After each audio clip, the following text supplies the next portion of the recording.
আসসালামু আলাইকুম সবাইকে। ক্যালেন্ডি ফর্ম ট্র্যাকিং সিরিজে সবাইকে আরো একবার স্বাগতম। তো যথারীতি এর আগের ভিডিওতে আমি আলোচনা করছিলাম যে একটি ওয়েবসাইটে ক্যালেন্ডি ফর্ম, একটি ফর্ম তিনভাবে কিভাবে অ্যাড করা যায় সেটা দেখাইছি, এবং কিভাবে এই ফর্মটি ট্র্যাকিং করতে হয় করে গুগল অ্যাডসের জন্য কনভার্সন ট্র্যাকিং এবং GA4 এর জন্য ট্র্যাকিং করতে হয় সেটা দেখাইছি।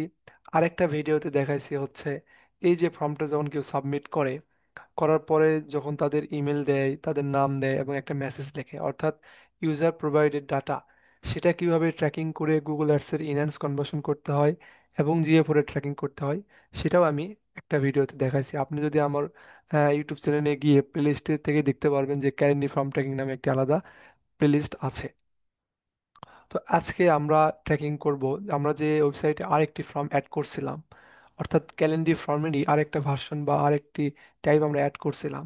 সেটা হচ্ছে নিচে এসে এই যে এখান থেকে এই ওয়েবসাইটটা আজকে মানে এই ফর্মটা আজকে আমরা ট্র্যাকিং করব। এই ফর্মটা এখানে আছে কিন্তু বুকিং মানে একটা বাটন আকারে, অর্থাৎ কেউ যখন বুকিং নাও ক্লিক করবে সে সরাসরি ওই আমার ওয়েবসাইট থেকে, দেখেন এটা কিন্তু ক্যালেন্ডির একটি ওয়েবসাইটে আসছি, calendly.com অ্যাডমাস্টার, মানে আমার ওয়েবসাইট, তারপরে এইটা আসছে। অর্থাৎ আমি এখন আর আমার ওয়েবসাইটে নেই, এখন তারপরে তাকে এখান থেকে এসে ফর্মটা পূরণ করতে হবে। তো এই ফর্মটা আমরা আসলে কিভাবে ট্র্যাকিং করব? তো দেখেন এই ফর্মটা এখন এখানে কেউ একটা নাম দিয়ে একটু লোডিং হচ্ছে এখানে। এই যে এখন এখানে কেউ একটা তারিখ দিবে, একটা সময় দিবে, তারপর নেক্সট করে নাম ঠিকানা দিয়ে ফর্মটি পূরণ করবে। তো আমি কিন্তু অন্য ওয়েবসাইট অর্থাৎ ক্যালেন্ডার ওয়েবসাইটে আছি, তো এখন কে কি নাম দিচ্ছে বা এই যে ফর্মটি পূরণ করে শিডিউল ইভেন্টে ক্লিক করবে, এটা ট্র্যাকিং করতে হলে আমাকে এই ওয়েবসাইটের ব্যাকএন্ডে আমাকে গুগল জিটিএম এর কোড বসাইতে হবে, কিন্তু এটা তো সম্ভব না, এটা তো আমাদের ওয়েবসাইট না। তো এই ক্ষেত্রে আসলে এই ইভেন্ট স্কেডিউল বা শিডিউল এটা এখান থেকে ট্র্যাকিং করা সম্ভব নয়।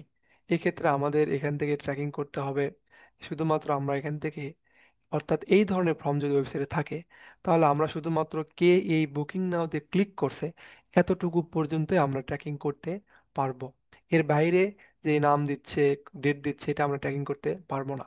তবে এই এই বাটনটায় যদি আমরা গুগল অ্যাডসের কনভার্সন ট্র্যাকিং হিসেবে ট্র্যাকিং করতে চাই তাহলে কিভাবে করব? তো আমরা প্রথমে গুগল অ্যাডসে আসব, আসার পরে আমরা ক্রিয়েটে ক্লিক করে আমরা কনভার্সন অ্যাকশনে ক্লিক করব।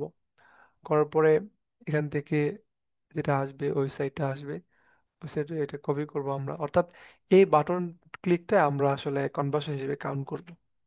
যদি এইরকম ওয়েবসাইটে থাকতেই পারে, তো আমরা সব কিছু আমাদের আসলে শিখে রাখতে হবে। অ্যাকশন ম্যানুয়ালি দিলাম, আমরা এখান থেকে দিব হচ্ছে আহ, এখানে আমরা কি দিতে পারি, এখানে আমরা সাবমিট লিড ফর্মে দিতে পারি কারণ ওটা লিড ফর্মের মধ্যে পড়ে। তো এখান থেকে যদি আমি এখানে আসি, এখান থেকে যদি আমি এখানে আসি যে ক্যালেন্ডি, ক্যালেন্ডলি বুকিং, আচ্ছা ক্যালেন্ডি লিঙ্ক, লিঙ্ক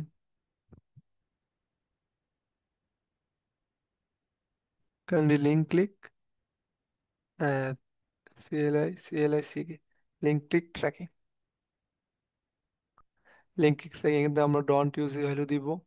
দেওয়ার পরে আমরা এখান থেকে যে এরকম আছে সে ওয়ান রাখবো, রাখার পরে সেভ দিব। দেওয়ার পরে আমরা save and continue, so continue করলে এখান থেকে আমাদের দুইটি অপশন পাবো। ঠিক আছে। তো এখন আমরা গুগল ট্যাগ ম্যানেজারে আসবো, আসার পরে আমাদের গুগল অ্যাডসের জন্য কনভার্সন লিঙ্ক একটা বসাইতে হবে, এটা আমরা সবাই জানি কিভাবে বসাইতে হয়, এবং গুগল অ্যাডসে গুগল ট্যাগ বসাইতে হবে, এটাও আমরা জানি। এবং এই যে ক্যালেন্ডি ফর্ম ট্র্যাকিং করার জন্য আমাদের একটা কাস্টম এইচটিএমএল কোড বসাইতে হয়। আমি আগের ভিডিওতে কিন্তু এটা বসাইছি, প্রথম ভিডিওতে যে কোডটা বসাইছিলাম সেটা হচ্ছে এই কোড, এই কোডটা এখানে বসাই দিয়ে আপনারা অল্প স্টিকার করবেন, এখান থেকে কাস্টম এইচটিএমএল নেবেন।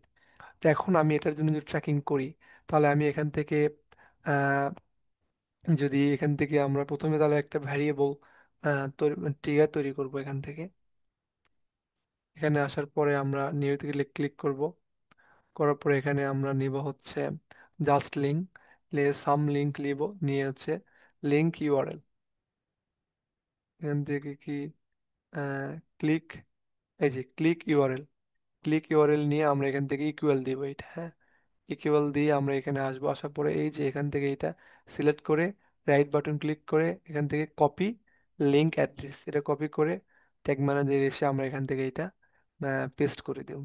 দিয়ে আমরা এখান থেকে সেভ দিয়ে আমরা এখান থেকে দেব জাস্ট লিঙ্ক, জাস্ট লিঙ্ক টিগার আমরা নাম দিলাম। দিয়ে এখন আমরা আহ, একটু লোডিং হচ্ছে, এখন আমরা ট্যাগে আসবো। ট্যাগে আসার পরে এখান থেকে আমরা এখন গুগল অ্যাডসের কনভার্সন ট্র্যাকিং করব। এখান থেকে নিয়ে Google ads conversion tracking, conversion লেভেলটা কোথায় ছিল, এই যে কন্ট্রোল সি দিয়ে কপি করেন conversion, conversion level, control C এবং কন্ট্রোল লেভেল। এখন দেওয়ার পরে এখান থেকে ট্রিগারিং, আমি যে ট্রিগারটা করলেন জাস্ট লিঙ্ক ট্রিগার, দিয়ে আমরা সেভ করি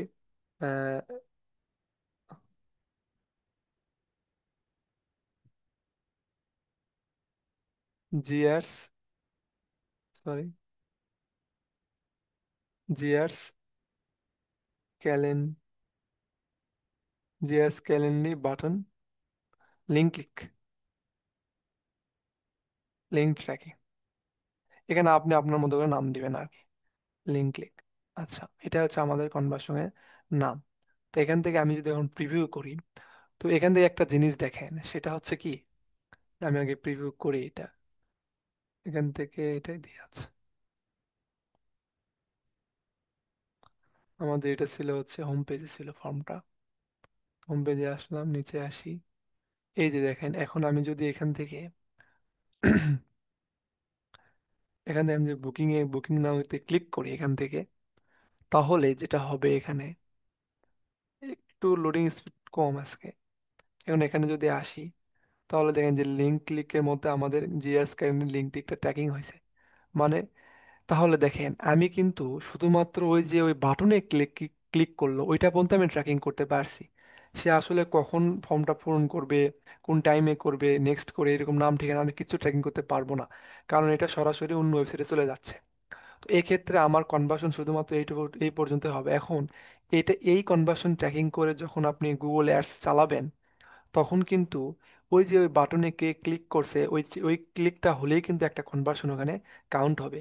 তো এই বিষয়টা আমাদের কিন্তু যে ক্লায়েন্টের আমরা কাজ করব তাকে কিন্তু ভালোভাবে বুঝাই বলতে হবে, যেখানে কিন্তু এরকম আসবে। কারণ হবে কি, অনেকে ওই বাটনে ক্লিক করে অনেকে ওই বাটনে ক্লিক করে এখানে ফর্ম পূরণ নাও করতে পারে, কিন্তু গুগল অ্যাডসের কনভার্সন কিন্তু ওখানে ঠিকই হবে। তো এক্ষেত্রে একটা ক্লায়েন্ট ভুল বুঝতে পারে যে এরকম কেন হচ্ছে, আমার কনভার্সন হয়নি কিন্তু এখানে কনভার্সন আসছে। তো এই বিষয়টা আমরা ক্লায়েন্টকে ভালোভাবে বোঝাই বলবো। তবে এখানে আরেকটি অল্টারনেটিভ বা বিকল্প ওয়ে আছে, সেটা কি, সেটা হচ্ছে আপনি এভাবে যে ফর্মটা যেখান থেকে পূরণ করছিলেন সেই ফর্মটা ওপেন ওপেন করবেন এখানে।